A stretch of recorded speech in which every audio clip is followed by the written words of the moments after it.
penuntut ilmu itu saat masuk majlis ilmu apalagi ke masjid sudah kelihatan beda. Dari masuk saja sudah i'tikaf niatnya. Jadi begitu melangkahkan kaki kanannya mengatakan Allahumma ftah li abwaba rahmatik, saat bersamaan di hatinya dia niatkan untuk beriktikaf. Nawaitul i'tikaf lillahi ta'ala, ya Allah saya niatkan juga untuk i'tikaf.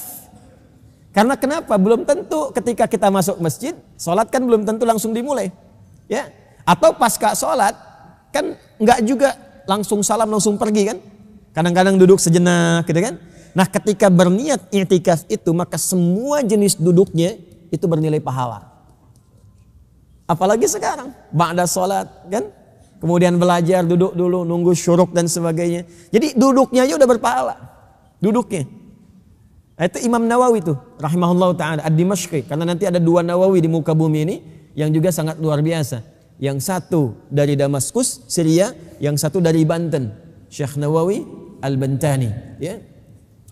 Jadi baru menuntut ilmu itu nilainya sudah fi sabilillah. Tapi caranya bagaimana? Yaitu orang-orang yang menuntut ilmu dengan imannya. Jadi dia sudah berniat untuk menguatkan iman, menambah wawasan itu untuk menguatkan iman, bukan cuma pintar. Kalau cuma pintar, non muslim pun bisa, yang belum beriman pun bisa. Banyak orientalis ya yang paham hadis. Ada yang hafal Quran juga. Ada yang spesialisasi bidang sejarah. Ada orientalis dari Belanda namanya Wensing. Saat saya di pesantren itu saya mengaji di ilmu hadis. Salah satu untuk bisa mengetahui takhrij. Takhrij itu proses menemukan mana hadis yang kuat, yang lemah, yang sahih, yang dhaif. Itu saya sudah belajar tuh dari sejak SMP. Itu ada kitab besar sekali. Ini besarnya bisa seukuran segini lebih nih. Besar. Dan jilidnya banyak itu. Banyak jilidnya. Itu yang ngarang orientalis asal Belanda namanya Wensing.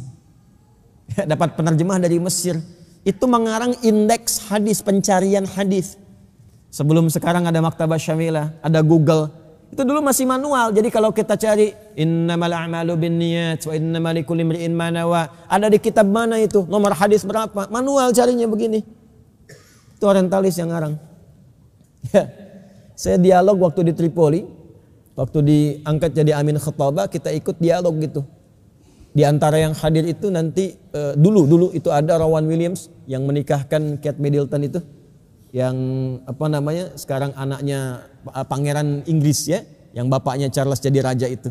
Nah itu uskup kontribusi itu Rowan Williams dengan timnya ada tuh, ya kumpul. Itu di antara mereka tuh ada yang hafal Quran, ada yang hafal Quran. Jadi kalau perkara untuk menghafal, perkara untuk mencari pengetahuan, jangankan yang beriman, yang belum beriman pun bisa. Tapi Anda datang ke sini belajar, kemudian mendapatkan pengetahuan, apa pengaruh ilmu itu untuk iman Anda? Jadi orang beriman itu cari ilmu untuk menguatkan imannya. Kalau dunia itu bonusnya saja. Karena pada akhirnya iman itu yang menjadikan kita bisa pulang dengan nyaman. Kuncinya di iman. Itu intinya. Karena itulah ketika Allah mengangkat derajat penuntut ilmu, yang didahulukan imannya.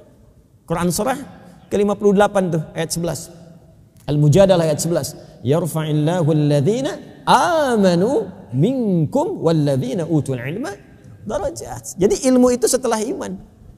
Nah, jadi jangan sampai ada adik-adik juga mahasiswa nih yang belajar ya, ke kampus belajar pintar. Kalau cuma pintar, yang belum beriman pun bisa. Ilmu yang telah Anda pelajari itu bertahun-tahun, berapa yang sudah meningkatkan iman Anda kepada Allah? Berapa yang sudah mengenalkan Anda dengan Allah? Berapa yang sudah menguatkan Anda untuk menunaikan sholat tepat waktu? Ya, kalau cuma pintar, yang lain juga banyak. Jadi pulang dari sini, apa yang kita dapatkan mendorong kita untuk menjadi lebih baik. Kalau belajarnya seperti itu, maka berubah nanti majlisnya menjadi fi sabilillah.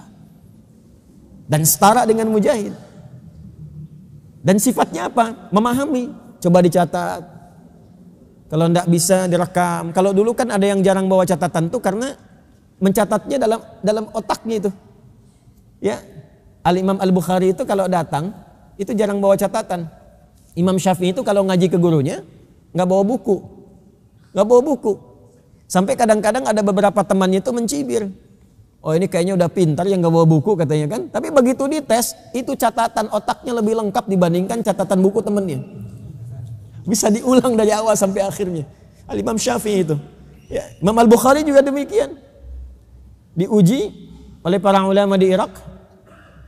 Undangannya undangan datang ke sana. Begitu nyampe sana disidang. Letter U begitu. Ya, beliau di tengah, 10 ulama Irak ahli hadis mengelilingi. Setiap satu orang ngasih 10 pertanyaan, 10 hadis diacak sanadnya dengan matanya. Ya, harusnya dari fulan urutan ke-11 dijadikan pertama, urutan ke-10 jadikan ke-9, diacak semua. Ya. Apakah benar ini hadis Nabi katanya? Saya pernah dengar ya ada hadis berkata begini, sanadnya diacak, matanya diacak. Apakah benar begini? Ditunggu dulu sama Syafi'i. Ada yang lainnya lagi katanya. Jadi satu orang 10, begitu selesai 10 kali 10 berapa? 100. Maka beliau urut kembali dari awal sampai akhir, sanad sampai matan. Tanpa ada AE gitu. Awal sampai akhir. Ya, itulah kekuatan Imam Asy-Syafi'i, Imam Al-Bukhari. Nah, itu nanti sanadnya tersambung bukan hanya pada diri beliau, termasuk pada orang tuanya dan pada kakek ke atasnya. Ya, sama-sama single parent itu. Imam Syafi'i kan single parent itu ibundanya. Jadi ibu, kalau ibu pun rajin tuh berdoa, ya rajin bermohon pada Allah, rajin ikut ta'lim, itu barakahnya nanti sampai ke anaknya itu. Boleh jadi ke cucunya. Imam Syafi'i itu kan namanya Muhammad, bapaknya Idris. Kan pernah saya sampaikan Syafi'i itu kan kakek ke atas itu. Barakahnya ke bawahnya. Bapak juga kalau sekarang Anda belajar, kemudian dengan wasilah itu bermohon pada Allah kebaikan, mungkin Anda belum hafal Quran, tapi mungkin yang hafal bisa cucunya, bisa anaknya. Imam Al-Bukhari itu namanya Muhammad juga, bapaknya Ismail, kakeknya Ibrahim, kakek buyutnya Al-Mughirah, yang buyutnya Al-Bardizbah, ya kan? Cuma memang tinggal di kecamatan Ju'fa, Kabupaten Bukhara, Provinsi Khurasan, negara Uzbekistan sekarang. Makanya lebih populer disebut dengan Al-Bukhari. Tapi barakahnya dari mana? Bapak ibunya, ibunya salihah, bapaknya saleh. Nurun ke anaknya, anaknya yang mendapatkan keistimewaannya. Jadi jangan dikira apa yang kita dapatkan sekarang bermanfaatnya untuk kita saja, tidak. Nanti ada anak keturunan yang insya Allah lebih baik dibandingkan dengan orang tua ke atasnya. Nah, kemudian apa yang harus dilakukan untuk mewujudkan itu? Apa yang didapat sekarang teruskan kepada keluarga yang tidak ikut serta. Makanya ayat yang mengatakan waliyunziru qaumahum idza raja'u ilaihim la'allahum yahdharun. Apa yang didapatkan bawa pulang. Kemudian share. Nah, itu yang disampaikan itu ya. Kalau sudah like, share and subscribe gitu ya. Kalau sudah jelas jangan dikomen lagi gitu. Like, share and subscribe. Jadi biarkan keluarga di rumah subscribe tuh satu-satu tuh ya, materi-materinya. Nah, kalau sudah semua soleh, semua baik, nanti kesolehan itu akan terus menguat. Dan di antara sekian keluarga ada orang-orang yang mungkin istimewa. Kalau ada yang wafat dalam proses menuntut ilmu seperti itu, maka wafatnya setara dengan syahid fi sabilillah.